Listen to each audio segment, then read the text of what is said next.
All right, let's walk around this 1957 Cadillac Coupe de Ville. What a beautiful car in dove gray. The interior is really quite exceptional. Look at all that chrome everywhere. And if you look carefully, you'll see those air conditioning vents just under the windshield. There's three of them that pop up top there. It's a fully optioned car. It's got the automatic dimming headlights. Look at all the materials used in this interior. Just spectacular.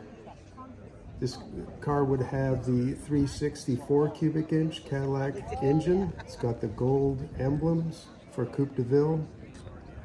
What an amazing car.